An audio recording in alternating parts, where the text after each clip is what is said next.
زمان park کے گرد راستے بند کیے گئے ہیں، کہتے ہیں وہاں دہشت گرد چھپے ہوئے ہیں جنہوں نے ساری منصوبہ بندی کی، کور کمانڈر ہاؤس کو جلانے کی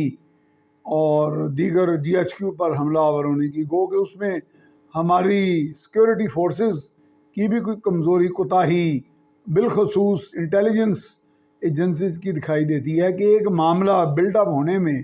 تھوڑا وقت لگتا ہے، اس کی ایک سمت ہوتی ہے، اس کا کوئی مقام ہوتا ہے، ٹکانا ہوتا ہے، جہاں سے کچھ لوگ اس طرح چلتے ہیں، آگے بڑھتے ہیں اور پھر وہ منہ سے کوئی بولتے بالتے ہیں، کوئی للکارتے ہیں تو یہ چیزیں کیچ کر لی جاتی ہیں۔ تو یہ پریمپٹیو ایکشن جو ہوتے ہیں وہ ضروری زیادہ اہم ہوتے ہیں بنسبت اس پہ کہ کوئی گروہ یا کوئی ایسا فسادی طبقہ جو ہے وہ اپنا عمل کر لے، اپنا ناپاک، اپنا غلط جسارت والا یا ملک کو نقصان پہنچانے والا یا ملک میں بدامنی پھیلانے والا عمل کر لے اور پھر ان کی پکڑ دکڑ کی جائے۔ اور پکڑ دکڑ پہ تو پھر وہ ہمارا جرنلسٹ کمیونٹی ماشاءاللہ وہ تو پیش وہ کہتی بندہ پکڑا کیوں جائے، چاہے اس نے اس کائنات میں کچھ 7,000 مرڈر کی ہوں۔ تو اور وہی حساب ہمارے وکلا بھائیوں کا ہے، وہ تو کہتے ہیں کہ جناب یہ کیسے ممکن ہے کہ جو بندہ وہاں پہ جا کے آگ لگا رہا ہے وہ یقیناً پی ٹی آئی کا ہو، اور شک میں بات ایسی ڈال دی جاتی، شک کا فائدہ پھر ہمیشہ ملزم کوئی ملتا رہا ہے۔ تو مجھے یاد پڑتا ہے میں ایک عدالت میں کسی کیس میں حاضر ہوا تو میرے وکیل جو تھے انہوں نے بڑا زبردست سوال کیا۔ انہوں نے استغاثہ کے گواہ سے پوچھا کہ جی میاں سیف الرحمان کے خلاف آپ گواہی دینے آئے ہیں، کیا جس وقت کا یہ واقعہ ہے اس وقت آپ کو اگر کوئی شخص آگے کہہ دیتا کہ میں میاں سیف الرحمان ہوں تو آپ مان لیتے ہو؟ اس نے کہا جی میں سمجھا نہیں۔ اس نے کہا کہ نہیں، اگر کوئی شخص آپ میاں سیف الرحمان کو پہچانتے تھے؟ انہوں نے کہا جی نہیں۔ انہوں نے کہا جی کوئی شخص آگے کہتا میں میاں سیف الرحمان ہوں تو آپ پھر مان لیتے۔ تو عدالت نے یہ بات میرے وکیل کی جو ہے وہ قبول کر لی۔ میں نے اعلیٰ قبول نہیں کی تھی، میں ملزم تھا، لیکن بات تو یہ ہے کہ میں اکثر دوستوں کو کہتا ہوں کہ سچ وہ ہوتا ہے جو عدالت میں ثابت ہو جائے۔ تو یہ ضروری نہیں کہ سچ وہی ہو جو سچ ہوتا ہے۔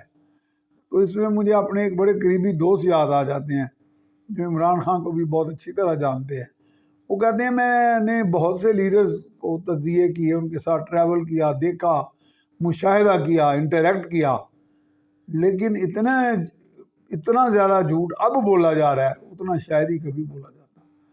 تو یہ میرا خیال ہے ہمارے پختہ ایمان کی بھی نشانی ہے، جس میں سچ کی گنجائش، جھوٹ کی تو گنجائش ہے ہی نہیں۔ لیکن میرا خیال ہے ہمارا ایمان اتنا پختہ، ہم کہتے ہیں جتنا مرضی جھوٹ بولے ایمان تو ہمارا ٹوٹنا نہیں، بخشے تو ہم نے جانا ہے۔ تو اسی بخشے ہی روح آواں بیسیکلی سارے، خاص طور پہ جڑے ساڑے سیاستدان نے اور جو پھر مقبول ہوں وہ تو بخشیس ترین اور مقبول ترین شخصیات ہیں، ان کا تو نشہ اور مزہ ہی نہیں مان، زندہ رہنے کا سواد آ جاتا ہے اگر ہم آپ جو مرضی کر لیں، اس سے بھی استثناء ہو اور مقبول اور مشہور بھی ہوں۔ تو بات پھر وہی آ گئی کہ ادارے جو ہمارے ہیں جن کو ہم ادارے کہتے ہیں، یار اداروں کا بھی کیا کنفیوژن ہے، ادارے کنوں کہتے ہیں؟ پولیس ہو گئی، سی آئی ڈی ہو گئی، اسپیشل برانچ ہو گئی، انٹیلیجنس بیورو آئی بی ہو گئی، آئی ایس آئی ہو گئی اور دیگر ایم آئی ہو گئی۔ یہ سارے ادارے بیسیکلی ملک و قوم کی حفاظت کے لیے ہوتے ہیں، اور حفاظت کا بنیادی انگریڈینٹ اور گورننس کا بنیادی انگریڈینٹ پیش بینی اور پیش بندی ہوتا ہے کہ وقت سے پہلے چیزوں کو تھوڑا سینس کر لیا جائے، ان کو پنپنے نہ دیا جائے، اور پھر جب ایکشن کیا جائے تو وہ یہ نہ ہو کہ کبھی آپ آرمی ایکٹ لگا رہے ہوں، کبھی آفیشیل سیکرٹس ایکٹ لگا رہے ہوں، کبھی اس ڈیبیٹ میں پڑ جائیں کہ جی ہم پکڑیں گے اور وہاں سے عدالتیں چھوڑ دی جائیں گی۔ یہ تو باقاعدہ ایک عدالتی چھلنی لگی ہوئی ہے، آپ پکڑتے جائیں وہ چھلنی میں سے نکلتے جائیں گے، اور امبولڈنمنٹ کا یہ لیول ہو جائے گا، یعنی ان کی جرت کا یہ لیول ہو جائے گا کہ وہ کہیں گے سانو تو 900 خون معاف نے، جو مرضی کریں، غدر مچائیں، کسی کو گالی دے دیں، چلتے ہوئے راستے میں روک کے پوچھ لیں کیوں جا رہے ہو ادھر، تو رستم زمان پارک کے قریب سے کیوں گزر رہے ہو۔ تو یہ اس طرح کا جو معاملہ ہے یہ تو بالکنائزیشن، طوائف الملوکی، انارکی، یہ سب الفاظ میں چھوٹے پڑ جاتے ہیں جن میں سے ہم گزر رہے ہیں۔ تو آج ایک دوست نے بڑی اچھی بات کی، ڈاکٹر احمد اقبال وہلا، بڑے پڑھے لکھے ہیں، پی ایچ ڈی ہیں اور اس میں اسٹرکچرل انجینئرنگ میں، اور وہ کہہ رہے تھے کہ میں پاکستان کے لیے $2 ارب لانے کا پورا ایک پروگرام ہے میرا۔ صرف یہ ہے کہ یہاں کے جو لوگ ہیں، وہ یہاں کے جو ارباب اختیار ہیں، وہ باتوں کو، اس طرح کی آفرز کو خاطر میں نہیں لاتے۔ تو وہ کہنے لگے کہ کیا ہی اچھا ہو کہ ہم حضور نبی کریم صلی اللہ علیہ وسلم کے پیروکاری کرتے ہوئے، ان کی تکلیف کرتے ہوئے ایک دوسرے کو معافی دے دیں۔ تو میں نے کہا جناب کہ وہ لوگ جو میگیلومینیا کا شکار ہیں، جو سمجھتے ہیں کہ ہم سب سے بالاتر ہیں اور ہم سے سارے صاحب کے سب لوگ نیچے ہیں، میں سب سے پارسا ہوں، میں سب سے بڑا صادق و امین ہوں، باقی سب غیر صادق ہیں، غیر امین ہیں، جھوٹے ہیں، تو یہ وہاں پہ امن کیسے آئے گا؟ ہر آدمی کی تھوڑی بہت عزت نفس ہوتی ہے۔